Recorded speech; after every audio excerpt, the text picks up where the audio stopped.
Assalamualaikum warahmatullahi wabarakatuh. Di sini kelompok kami akan menjelaskan tentang analisis utang piutang jangka pendek dari PT Telekomunikasi Indonesia. Anggota kelompok kami yaitu Nadiatul Qoidah, Jipa Aprilia Putri, Lutfiatul Hikmah, dan Rahmawati Nurfitriani.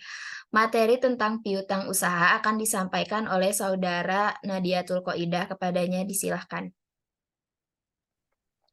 Baik, di sini ada piutang usaha, yaitu suatu hak pembayaran milik perusahaan terhadap suatu pihak karena telah menerima produk atau jasa, tapi belum membayarnya dengan lunas atau account receivable.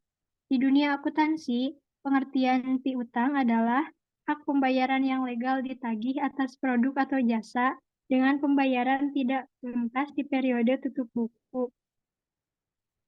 Selanjutnya, di sini ada tabel piutang usaha, piutang lainnya, dan persediaan lancar, persediaan lancar juga, dan selanjutnya.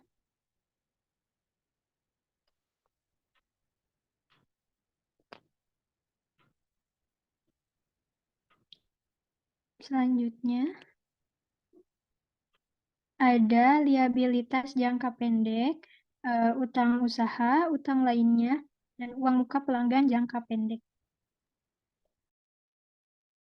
Selanjutnya di sini ada pengertian utang jangka pendek. Utang jangka pendek disebut juga sebagai liabilitas lancar yang diharapkan akan dilunasi dalam waktu 1 tahun atau siklus operasi normal. Pelunasan utang jangka pendek menggunakan aset perusahaan yang telah diperhitungkan sebelumnya. Jika tidak mampu melunasi utangnya, perusahaan harus mengambil kebijakan dividen, yakni utang dibayarkan melalui hasil keuntungan milik investor secara sementara. Di sini juga ada jenis-jenis utang jangka pendek. Yang pertama ada utang dagang. Banyak perusahaan memperoleh barang dagangan dari pemasok atau produsen lain. Untuk mendapatkan barang tersebut, perusahaan harus membayar sejumlah uang. Yang kedua ada utang wesel, yaitu utang wesel jangka pendek biasanya mempunyai bukti tertulis berupa surat. Orang-orang mengenal jenis utang jangka pendek ini dengan istilah pinjaman wesel, sama seperti kebanyakan utang jenis jangka pendek lainnya. Utang wesel tidak membutuhkan jaminan. Yang ketiga ada dividen. Beberapa perusahaan menawarkan saham mereka ke publik. Dengan begitu perusahaan wajib membagikan dividen secara rutin ke para pemegang saham. Yang keempat ada pendapatan diterima di muka. Pada jenis utang jangka pendek ini perusahaan mendapatkan sebagian pembayaran sebelum barang atau jasa diterima oleh konsumen. Jenis utang ini berupa barang atau jasa yang harus dikirimkan sesuai pesanan. Perlu diingat bahwa perusahaan harus mengirim barang atau jasa tersebut sesuai dengan kesepakatan. Setelah itu, jika produk sudah diterima, konsumen tersebut akan membayar sisanya ke perusahaan. Yang terakhir ada utang biaya. Utang biaya wajib dicatat agar perusahaan tidak melupakan kewajiban jangka pendek. Contoh utang jangka pendek yaitu utang biaya pengeluaran rutin bulanan seperti tarif listrik, air, telepon, dan internet. Selanjutnya akan disampaikan oleh Rahmawati. Kepadanya disilakan.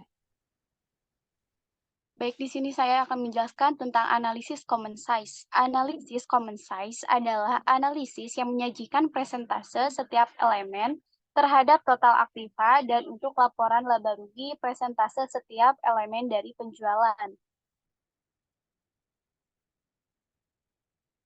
Selanjutnya, di sini ada tabel laporan laba rugi PT Telekomunikasi Indonesia Tbk.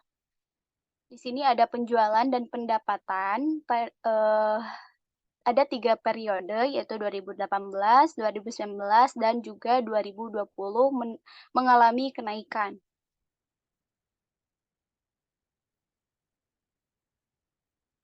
Materi selanjutnya akan disampaikan oleh Lutfiatul Hikmah. Kepadanya disilahkan. Baik, di sini ada pembahasan mengenai analisis indeks. Analisis indeks sendiri adalah metode analisis keuangan yang digunakan untuk membandingkan kinerja keuangan